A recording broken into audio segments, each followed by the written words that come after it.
चीन लगातार भारत से कह रहा कि वो दोस्ती चाहता है, वो ये भी चाहता है कि एक बार फिर से दोनों देश व्यापार करें। चीनी मीडिया ग्लोबल टाइम्स बार बार भारत की तारीफ कर रहा, भारत की विदेश नीति का लोहा मान रहा। लेकिन सवाल यह है कि चीन की ऐसी कौन सी कमजोरी भारत ने पकड़ ली जो चीन भारत के नाम की माला जप रहा आजकल, और क्यों भारत के मानवाधिकार वाले बयान पर चीन के मन में लड्डू फूट रहा है। इन तमाम सवालों के जवाब हम आपको इस वीडियो में देंगे। नमस्कार, जय हिंद, वंदे मातरम। आप देख रहे हैं भारत तक, मैं हूं आयुष।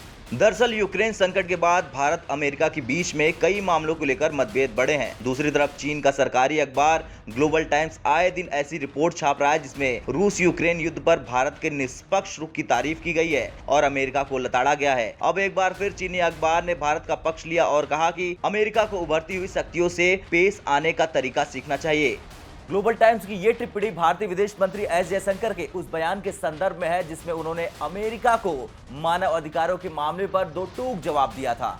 अमेरिका को भारतीय विदेश मंत्री के सख्त जवाब को लेकर ग्लोबल टाइम्स ने ट्वीट किया, आजाद भारत को मानव अधिकारों पर भाषण देने का अमेरिका को कोई अधिकार नहीं। अभी सही वक्त है। अमेरिका भारत को अपना ग्राहक देश समझने का सपना देखना बंद करे। अमेरिका अपनी महान नैतिकता को अपने पास रखे और उभरती हुई शक्तियों से ठीक ढंग से पेश आना सीखे। दरअसल अमेरिका भारत 2+2 वार्ता के बाद दोनों देशों के मंत्रियों की साझा प्रेस कॉन्फ्रेंस हुई जिसमें एस जयशंकर और रक्षा मंत्री राजनाथ सिंह की मौजूदगी में अमेरिकी विदेश मंत्री एंटनी ब्लिंकन ने भारत के मानवाधिकारों की स्थिति पर टिप्पणी की थी। हम मानवाधिकार के इस साझा मूल्यों पर अपने भारतीय भागीदारों के साथ नियमित रूप से बात करते हैं। हम भारत के कुछ हालिया घटनाक्रमों की निगरानी कर रहे हैं जिनमें मानवाधिकार हनन के मामले शामिल हैं। हमने सरकार, पुलिस और जेल अधिकारियों द्वारा मानवाधिकारों के हनन में बढ़ोतरी देखी है। अमेरिकी विदेश मंत्री की इस टिप्पणी का भारत की तरफ से तुरंत कोई जवाब नहीं दिया गया, लेकिन बाद में एस जयशंकर ने कहा कि लोग भारत के बारे में विचार रख सकते हैं। उन्होंने कहा कि भारत भी अमेरिका में मानवाधिकारों के हालात पर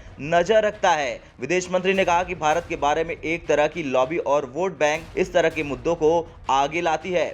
एस जयशंकर ने आगे ये भी कहा कि जब ब्लिंकन भारत आए थे तब ये मुद्दा सामने आया था। मुझे लगता है कि अगर आप उस प्रेस वार्ता को याद करते हैं तो मैं बता दूं कि हमने इस मुद्दे पर चर्चा की थी और हमने अपनी बात रखी थी। लोगों को भारत के बारे में विचार रखने का अधिकार है। उन्होंने कहा कि एक तरह की लॉबी और वोट बैंक इस तरह के मुद्दों को आगे लाती है। खैर, चीन की ओर से भारत को महाशक्ति बताना ये साफ बताता है कि चीन को ये समझ में आ गया कि भारत आज उसे टक्कर दे रहा और उसे यह भी समझ में आ रहा है कि भारत किसी के सामने झुकने को तैयार नहीं, चाहे वो अमेरिका हो या फिर कोई दूसरा देश।